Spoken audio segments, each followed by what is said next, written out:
Baik, bismillahirrahmanirrahim. Alhamdulillah. Wassalatu wassalamu ala rasulillah. Wala haula wala quwata illa billah. Terkait dengan pewaris yang wafat dan objek waris salah satunya berupa usaha. Seperti perusahaan yang berbadan hukum ataupun mungkin usaha yang belum berbadan hukum. Kalau ditanya apa yang sebaiknya dilakukan oleh para ahli waris, sebenarnya itu tergantung nanti keputusan mereka atau hasil rapat para ahli waris. Bisa saja setelah mereka rapat, mereka sepakat bahwa unit usaha ini atau aset produktif ini mau dijual. Berarti kan warisan dijual baik bentuknya perusahaan atau yang lain. Nanti ketika sudah dapat uang, mereka mau bagikan. Itu opsi yang pertama yang bisa mereka lakukan. Perusahaan peninggalan pewaris dijual, sudah dilepas. Dan kemungkinan yang kedua, bisa saja ahli waris itu nanti sepakat agar perusahaan tidak dijual. Jadi biarkan dia berada di tangan kita, kita akan kelola, dan nanti yang akan dilakukan adalah mengubah akte perusahaan tersebut. Berarti yang terdaftar jika awalnya satu pemegang saham, nanti di dalam daftar pemegang saham berubah, dan porsi saham pun itu nanti akan berubah sesuai dengan jatah warisan mereka. Jadi kalau ditanya acuannya seperti apa, ya lihat jatah waris mereka berapa, itu defaultnya komposisi saham yang dimiliki oleh para ahli waris. Ketika komposisi pemegang saham sudah berubah, bagaimana dengan keuntungan, laba, profit, atau bahkan tagihan-tagihan yang muncul dari perusahaan tersebut? Maka defaultnya itu akan kembali kepada para pemegang saham. Jadi shareholdersnya ataupun para ownernya, ketika muncul keuntungan, ya sudah akan kembali kepada mereka. Dan itu sebenarnya berlaku konsep syirkah, kongsi kepemilikan. Bisa saja mereka misalkan mengatakan keuntungan kita bagi rata. Bisa. Atau misalkan keuntungan kita bagi sesuai dengan porsi saham. Itu juga dibolehkan. Yang penting tadi lihat kesepakatan para pemilik. Dan ada juga nanti kemungkinan yang ketiga, dan ini sebenarnya turunan dari yang kedua. Jika memang perusahaan ini dipertahankan, nggak dijual ke pihak lain, maka akan muncul siapa yang menjadi pengelola atas perusahaan tersebut. Bisa saja yang mengelola adalah ahli waris, yaitu salah satu pemegang saham. Bisa juga yang mengelola siapa? Mungkin mereka rekrut profesional. Jadi ada direktur sendiri, ada manajer sendiri yang mana itu profesional di luar para pemegang saham.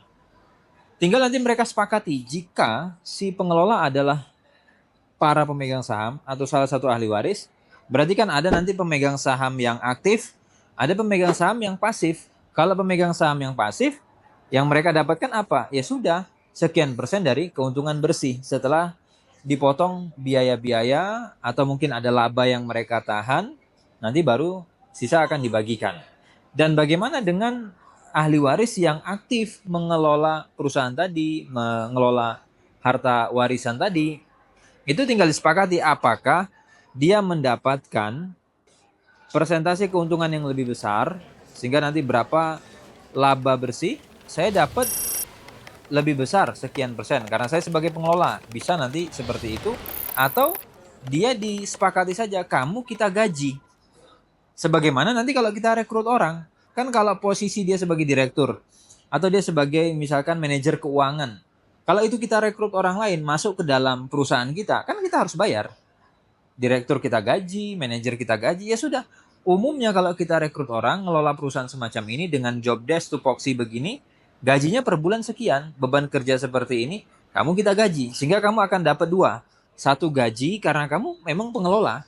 Yang kedua, kamu akan mendapat persen dari keuntungan bersih. Karena memang kamu adalah pemegang saham, kamu shareholders, kamu pemilik. Yang itu mana muncul dari warisan yang wafat. Sehingga itu sekali lagi keputusan apakah menjual ke pihak luar atau diakuisisi oleh salah satu ahli waris atau mereka pertahankan itu sekali lagi kembali kepada hasil rapat keluarga para pemilik atau para ahli waris. Dan catatan terpenting adalah pastikan ini dibuka, pastikan ini dibicarakan, dan jika kita menjadi pengelola atas perusahaan tersebut, minimal setiap bulan kita kasih 3 laporan. 1 laporan neraca, balance sheet. Artinya apa? Para pemegang saham tahu, ini berapa total aset perusahaan kita, berapa total utang perusahaan kita, berapa netnya, harta bersihnya, net worth-nya itu berapa.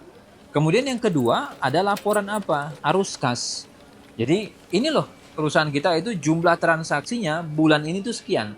Keluarnya berapa, masuknya berapa, kemana, habisnya apa, breakdown semua. Ini laporan kedua. Ada laporan arus kasnya, cash flow-nya. Ada laporan ketiga, minimal laporan laba rugi.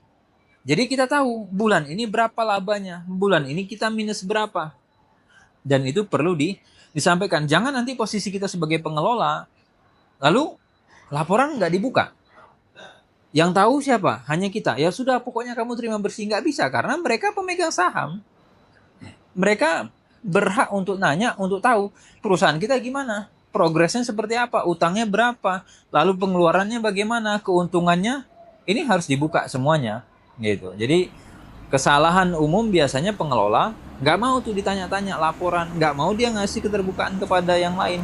Padahal kan mereka adalah owner, mereka pemilik saham tersebut.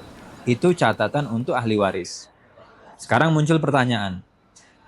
Baca catatannya, untuk kami yang posisinya sekarang sebagai pengusaha dan kami memiliki perusahaan. Catatan pentingnya itu ada 2. Pertama, tolong perjelas kepemilikan kita pada perusahaan itu. Apakah kita memiliki 100%? Apakah kita hanya memiliki sekian persen? Jika sekian persen, siapa rekan kongsi kita? Dan kemudian seperti apa kesepakatan kerjasama antara kita dengan dia? Jangan nanti kita wafat, ternyata perusahaan-perusahaan itu mungkin ada aset yang sewa, ada aset yang ternyata hanya utang. Itu tolong disertakan dan tertib dengan laporan keuangan. Itu kan harusnya kalau ke peta di neraca, ada kepotret semua, arus kasnya kedetek dan yang lain. Itu catatan pertama. Catatan kedua, yaitu adalah diperjelas semua akad, semua transaksi. Ini perusahaan kita nih, ada akad dengan vendor apa saja, ada akad dengan supplier seperti apa, akad dengan customer bagaimana, akad dengan para pihak seperti apa. Itu di-clearkan semua bentuk transaksinya, sehingga nanti kita wafat, semua tercatat.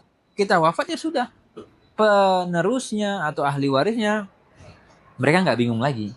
Udah, kita sebagai orang yang masih hidup, 2 itu diperjelas agar besok ahli waris tidak ribut, tidak sengketa, dan hindarilah bahasa-bahasa ataupun hindari janji-janji ataupun mungkin ungkapan-ungkapan yang itu ambigu. Misalkan, nanti kalau saya wafat begini begitu, yang itu sebenarnya melanggar prinsip syariah. Jadi jangan sampai kita justru jadi pemicu sengketa atau kita yang memicu keributan di keluarga terkait dengan perusahaan waris. Demikian.